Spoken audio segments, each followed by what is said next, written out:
Bhavyam iti yaddanam diyate nukarnine deshe kale patre cha danam satikam shmatam. That gift which is given out of duty, at the proper time and place to a worthy person, and without expectation of return, is considered to be charity in the mode of goodness. 21. Yattu pratukharartham lam udishya bhakunaha diyate cha pariklishtam tatanam rajasam smritam. But charity performed with the expectation of some return, or with the desire for fruit of results, or in a grudging mood, is said to be charity in the mode of passion. Text 22. Adeshakale yadanam apatrebhyashatiyate sakritam agyatam tatamasam udaritam. Welcome.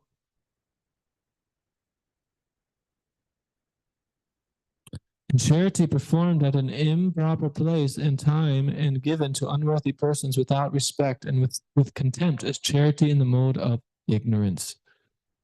Text 23. Om Tatsariti Nirdesho Brahmanas Trivita Smitaha Brahmanas Tena Vedascha Yagascha Vihita Pura. From the beginning of creation, the three syllables Om Tat Sat have been used to indicate the supreme absolute truth, Brahman. They were uttered by Brahmanas while chanting Vedic hymns and during sacrifices for the satisfaction of the Supreme. Text 24. Tasmad Om Nitya Yagyadana Kriyaha Vartante Vidhanokam Satatam Brahmadarinam. Thus, the transcendentalist undertakes sacrifices, charities, and penances, beginning always with Om to attain the Supreme. And text 25.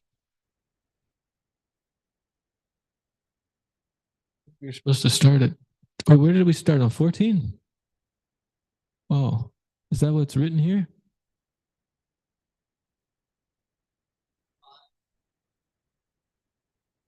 I don't know. Yeah, I wrote it small. The one it says Tuesday. Yeah.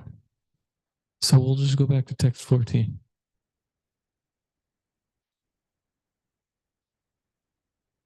$17. Page number?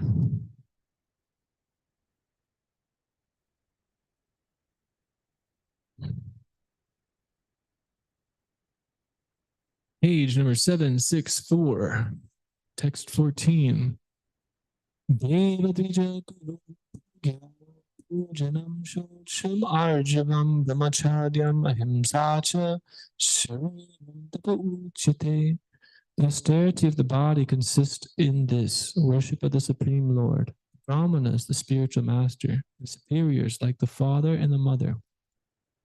Cleanliness, simplicity, celibacy, and non-violence are also austerities of the body. Report.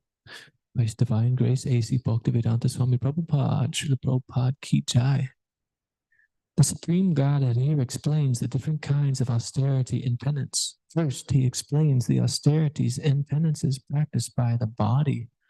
One should learn to offer respect to God or to the superiors like father, mother, or any person who is conversant with Vedic knowledge.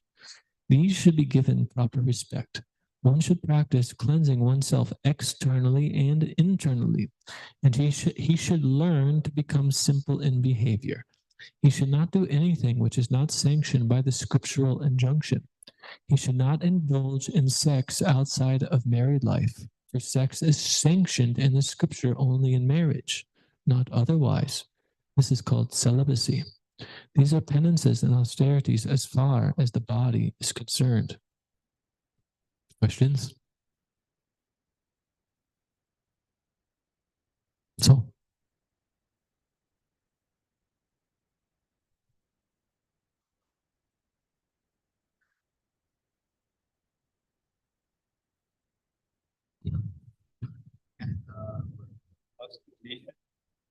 Not ostentatious. It was obstinate. No, they used ostentatious like twice.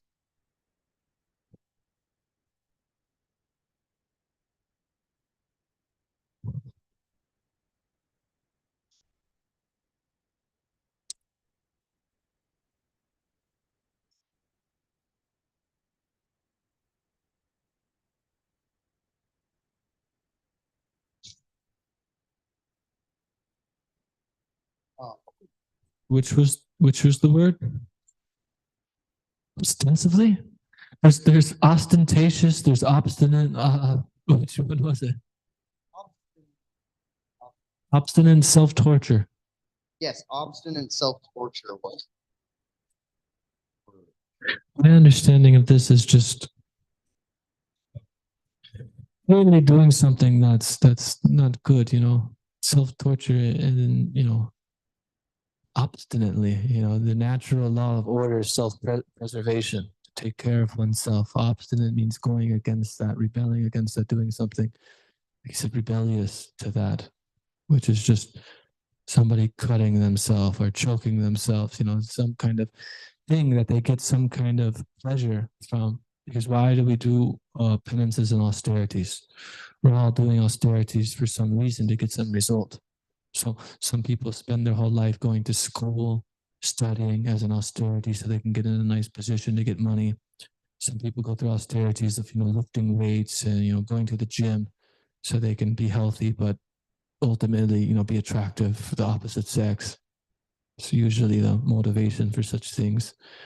So in a mode of ignorance, somebody's doing self-torture that's just completely against the natural way of life.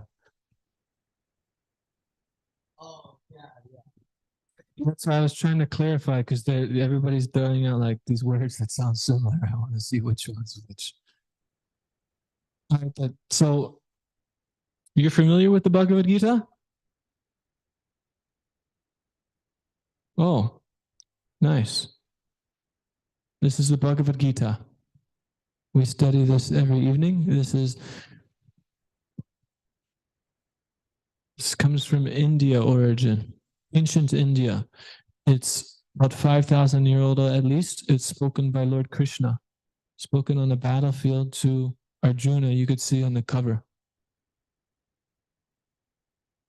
So Arjuna is getting ready to fight a war, and unlike modern times where we just sit behind a computer and we send out a drone to kill people and it's very impersonal, he's on the battlefield and he's on a chariot and he wants to go to the front lines to see who's actually going to fight, because they're very respectable.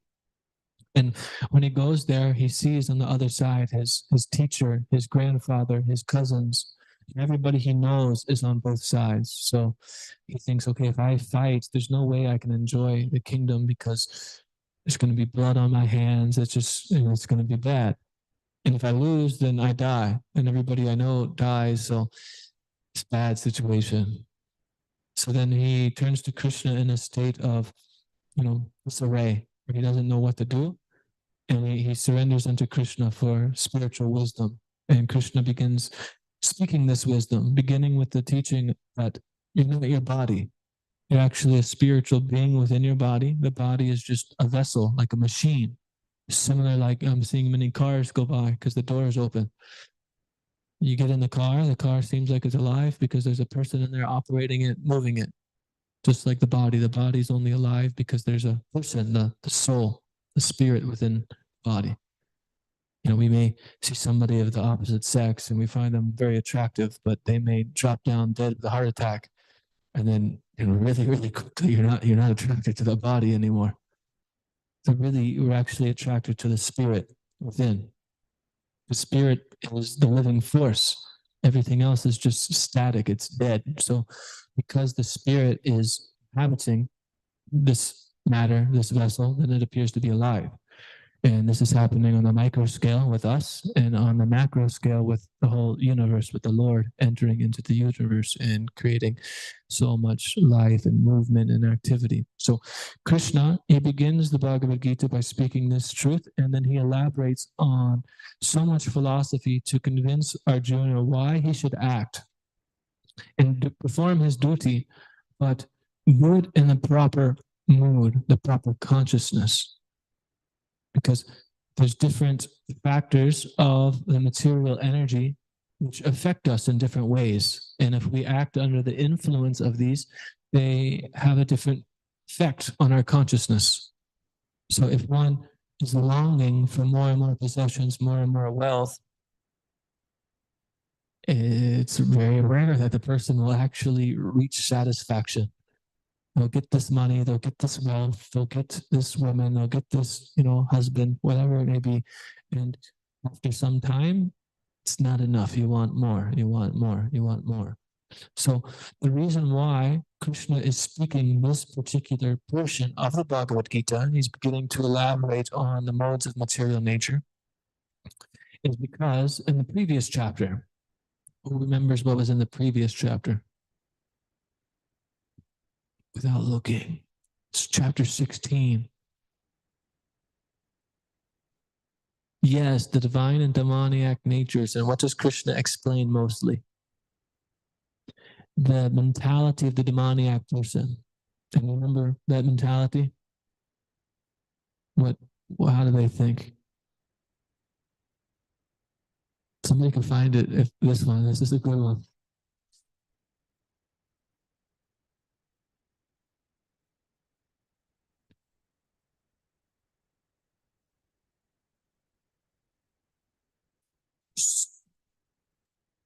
So much wealth do I have today, Yes.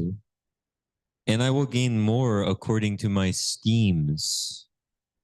So much is mine now, and it will increase in the future more and more. Yes. He is my enemy, and I have killed him. And my other enemy will also be killed. I am the Lord of everything. I am the enjoyer. I am perfect, powerful, and happy. I am the richest man surrounded by aristocratic relatives.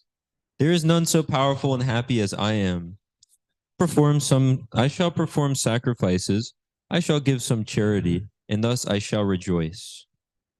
Yes, so Krishna speaks the nature of the demoniac mentality, somebody who's opposed to God. And it may seem pretty harsh, but this is the subtle mentality that people carry and who are engrossed in the material energy. I'm good. I'm strong. By my own strength, I can do it. This person, if he crosses my path, I don't need him in my life. Lord Maharaj teaches that he was being instructed in school. And in his school, they were instructing him the difference between enemies and friends. They were training him to be a politician, like a kshatriya, a king. And he couldn't grasp the philosophy of friends and enemies. He completely rejected it because he saw that there's no friends and no enemies. There's only living entities being directed by their karma. The Supreme Lord is directing the will of all living entities. Therefore, if somebody comes and does something bad to me, it's happening because of my past karma. This person's not my enemy. They're acting according to their past karma, and the Lord's directing them. So ultimately, it's the Lord who's directing all these different events, and you should approach the Lord and see all living entities as children of the Lord. And this way, there's no friends or enemies, but the materialist is saying, this is my family, this is my group, I love them, I'll take care of them. These people, if they encroach on what I got, they'll get it. Get it my way. I'm going to get more and more and more. I'm a big shot. So this is a subtle thing that resides in our consciousness. And the reason why Krishna is speaking about these different austerities according to the different modes of material nature is because at the end of chapter 16, Krishna says, Yes, Shastram Vidam Uchucha, Nartate Kama Karata, Nasasiddham Avapnoti, Nasukam Napram Gatim. Whoever discards the scriptural injunctions and acts according to his own whims attains neither Function. Yes, Paramgatim, the supreme destination. Then one should understand what is duty and what is not duty by the regulation of the scriptures. Knowing such rules and regulations, one should act so that he may be gradually elevated. So then Arjuna, a very intelligent person, asked the question, "Oh Krishna, what is the situation of one who does not follow the principles of scripture but worships according to his own imagination? Is he in goodness, passion, or ignorance?"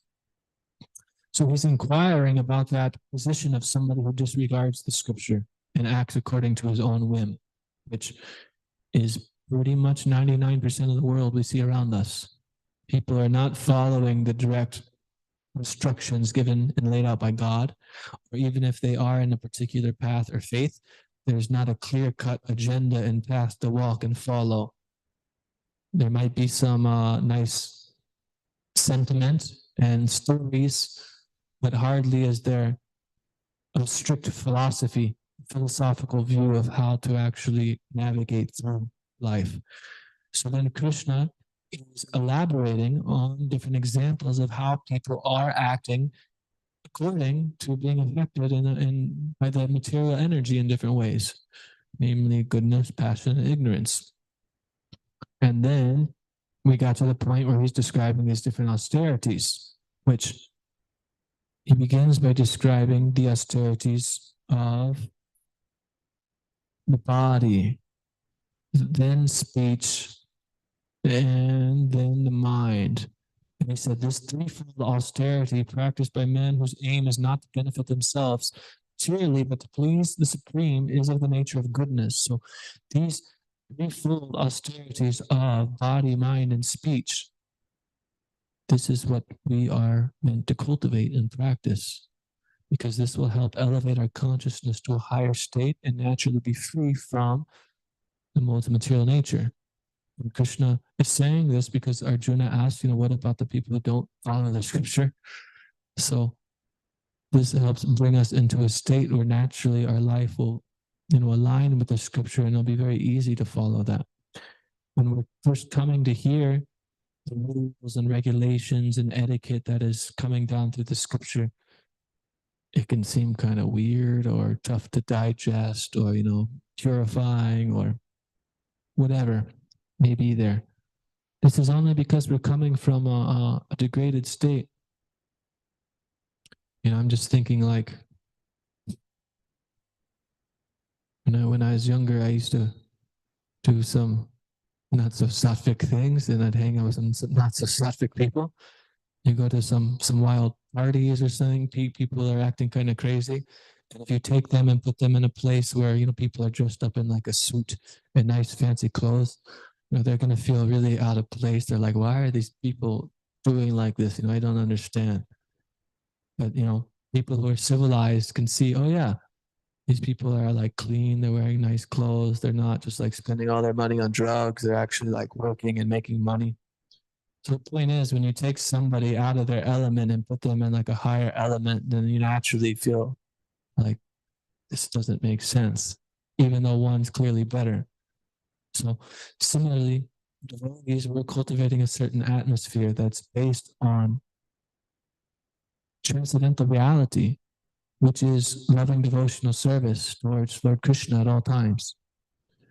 The principle of all the scriptures, everything should support this one principle. There's one thing we remember, it should be this. Everything should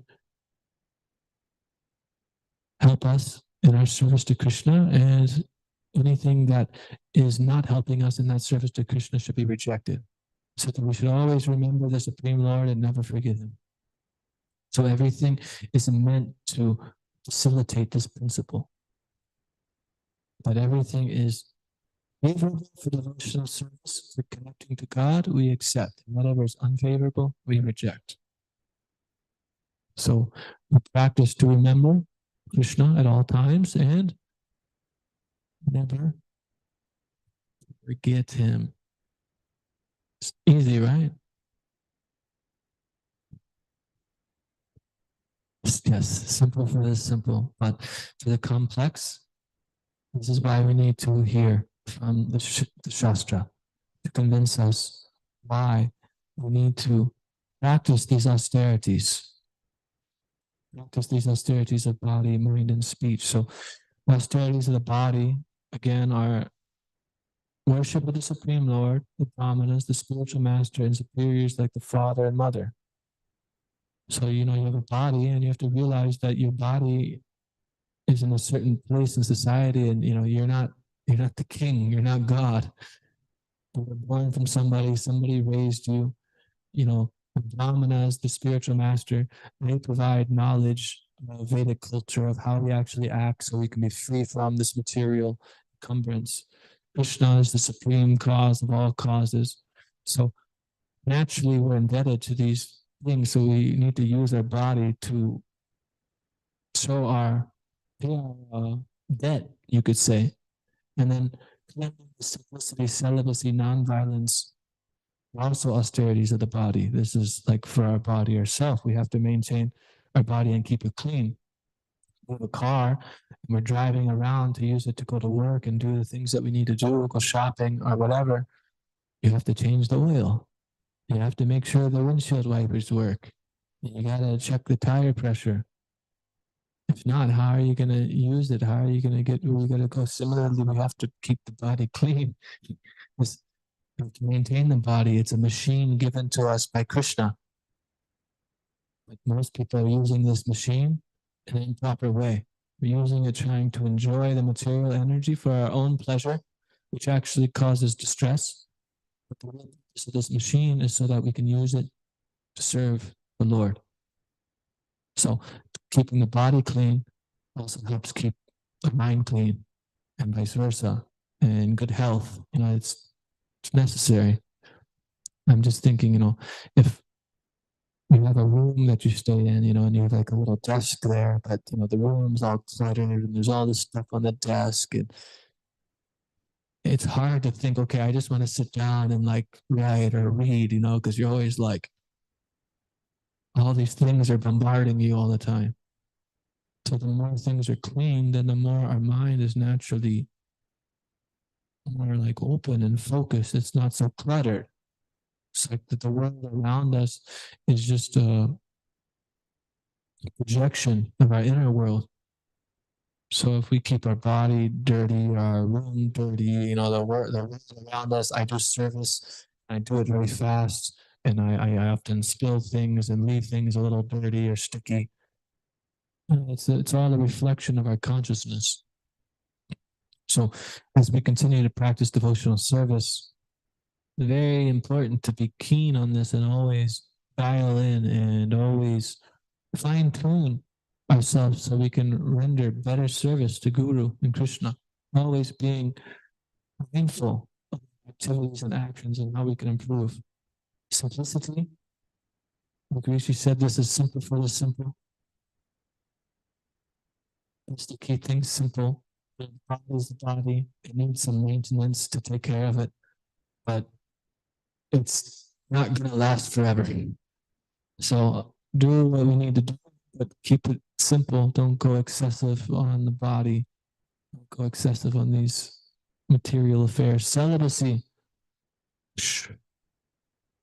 How can somebody cultivate spiritual life? We're not practicing celibacy. It's the epitome of spiritual life, because what's Krishna speaking in the Bhagavad Gita, I already said that the first teaching is saying that you're spirit within the body, you're not the body. So somebody who's not practicing celibacy is not even grasping that first teaching, because they're being attracted to the body. And Prabhupada in the purport says, okay, sex is sanctioned in the scripture only in marriage, not otherwise. This is called celibacy.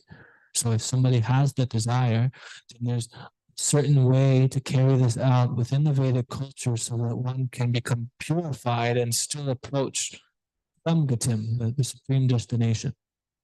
If we're just lusting after bodies and we're, giving into these temptations, it's very, very difficult. I was talking to Prabhu the other day, the story of liquid beauty. Is everybody else familiar with the story? Really? So, what time is it? Okay. Yeah, so there's Liquid Beauty. It's a very great story. It's a very loving story. Loving because it could help us, give up the disease we're affected by in the material world and take our love and affection and give it to Krishna. There's a person, male, he was walking in a village and he was walking by the village and he saw this house and he saw this woman outside the house. She was doing some chores and she was gorgeous. She was beautiful. He was attracted. He got hit by Cupid's arrows, So he comes up to her and he's like, I don't know what he said, but you can imagine he was really going after it.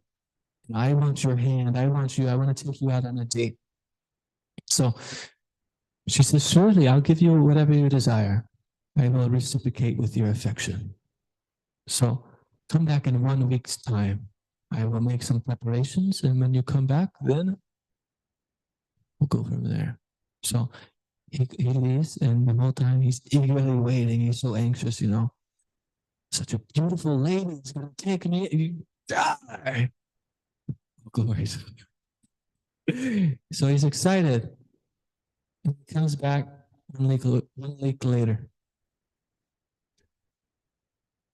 Knocks on the door.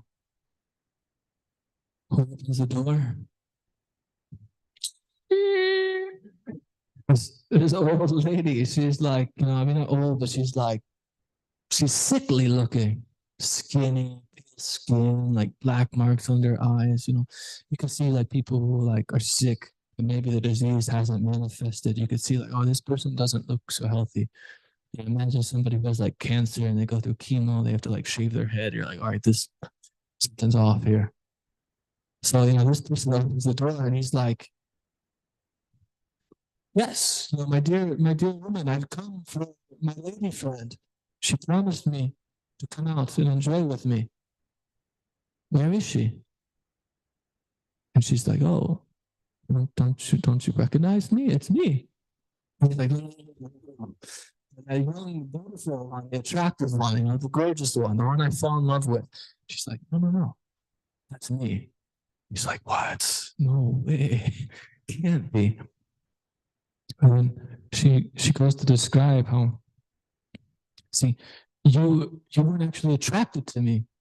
You were attracted to my beauty. And he said, what? And she says, yeah, you were attracted to my beauty. You want to see my beauty? He says, what? What's she talking about? So he says, okay, sure.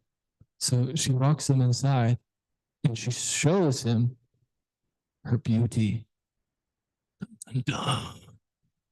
What is her beauty? Where is her beauty? What she did was, when she was preparing for this whole week, she bunch of laxatives, purgatives. She fasted. She wasn't eating, wasn't drinking so much, and she was puking and vomiting and vomiting from both ends. Things are coming up, things are going out. What did she do? She saved them all in clay pots, and she kept them in a big stash. Pretty grotesque. So then she walks this guy in, she walks into the room and she shows him all these clay pots. She goes, oh, here's my beauty. And she opens the pots and he's just growing up. He's what's out, running out the house. She's crazy. Point is that you find somebody attractive, but really, what are we attracted to? The body is just made up of blood and skin and mucus and bones, marrow, fat.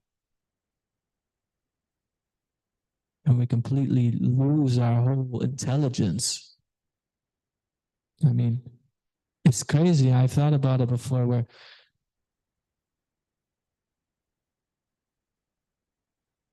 we're in this body and we're so controlled by the dictations of the body, that there's certain things that are there in the anatomy for the process of progeny, for creating offsprings, So like, for instance, a woman has, a bigger waist or bigger breast, or these things are suitable for raising children. And that's like a sign that, okay, this person's like very fertile, and we see these things and we become attracted, but we're so lusty. We're seeing in a way of trying to enjoy, but what are we actually attracted to? It's just bones and like fat. Men go crazy over women's breasts, which are just lumps of fat, essentially filled with blood and veins. So if we have a higher intelligence, we could see this, we could take a step back from it rather than being completely enamored by the opposite sex and be pushed and pulled and being a slave to our senses. So this is what Krishna is saying. This is an austerity to practice, because instead of me seeing this person as an object of my enjoyment, that I just totally want to enjoy their body, it's my playground that I get to like play on and do whatever I want with. No, this is a spiritual being within this body.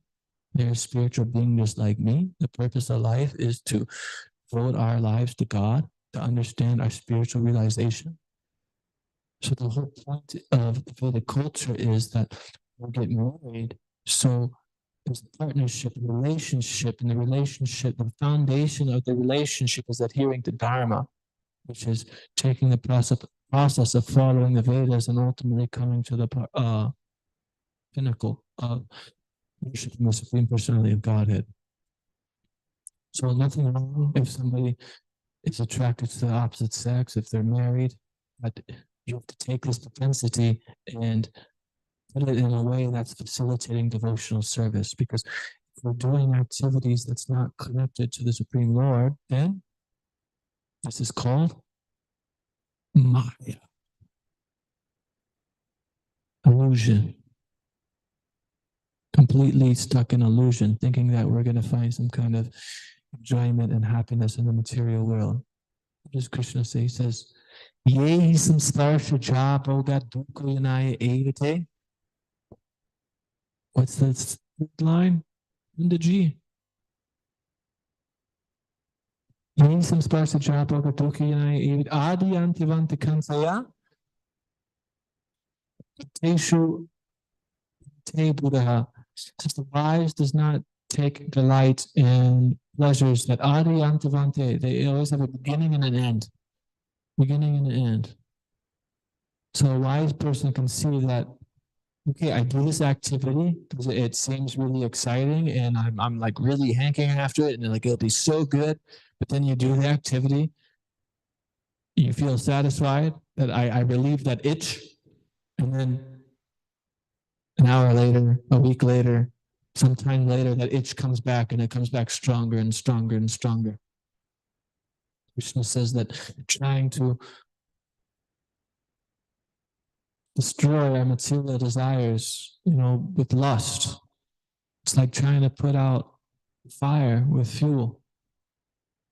It's like, you haven't seen, but we'll do like a sacrifice in the temple when somebody's getting initiated or somebody's getting married, these auspicious times, and you build a fire in the temple.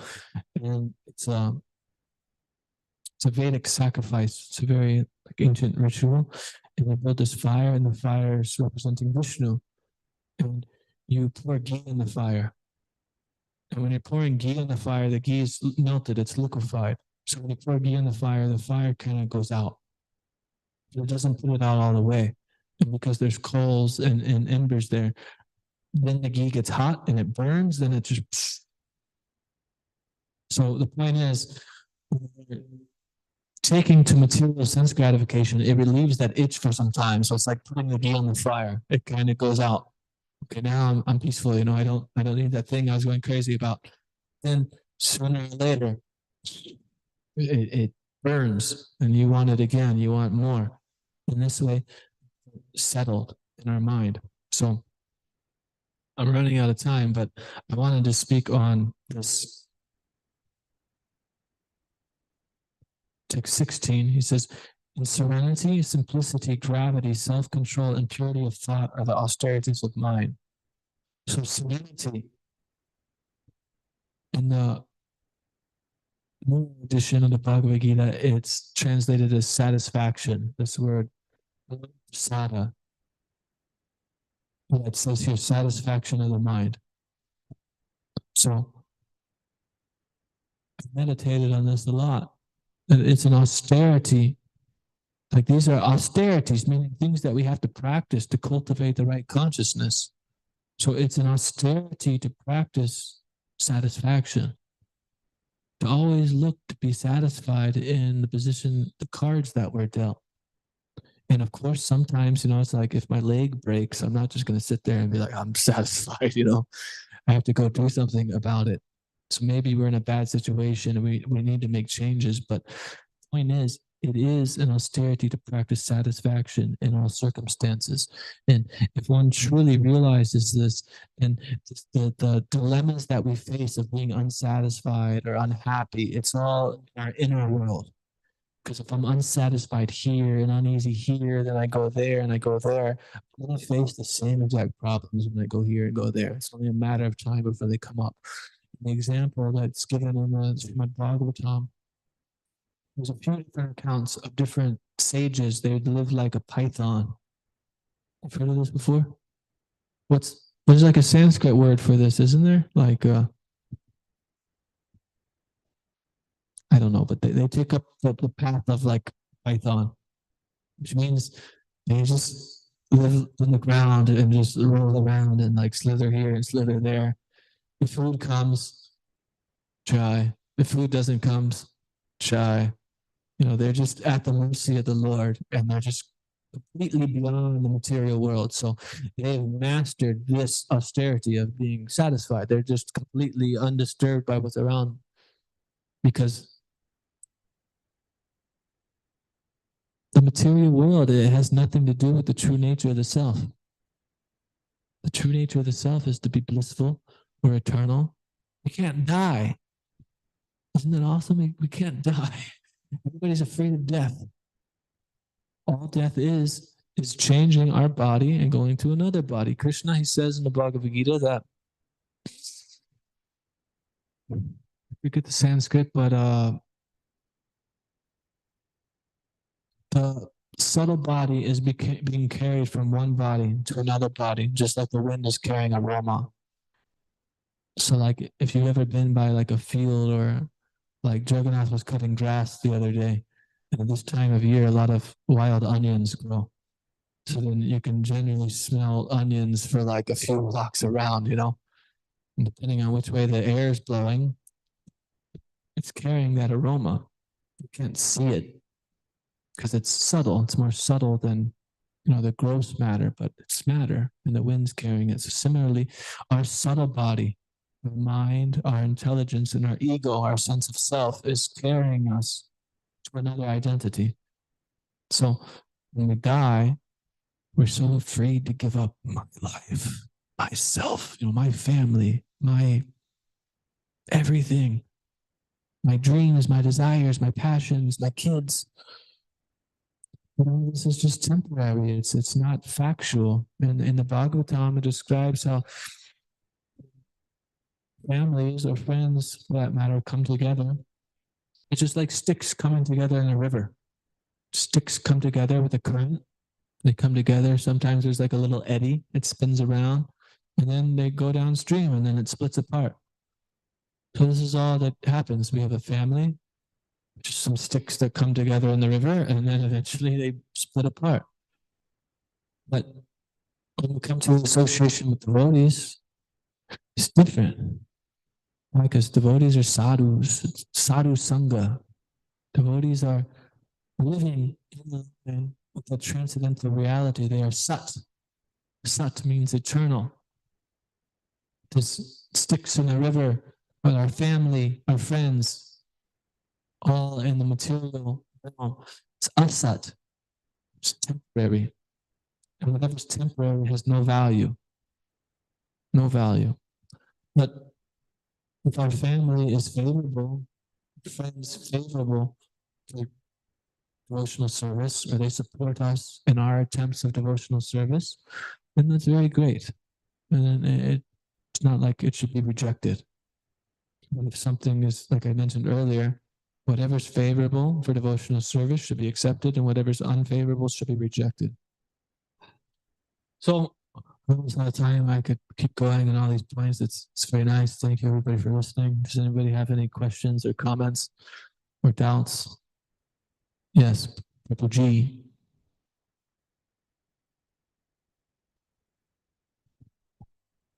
Prabhuji, I'm just wondering how to increase taste for chanting Hare Krishna.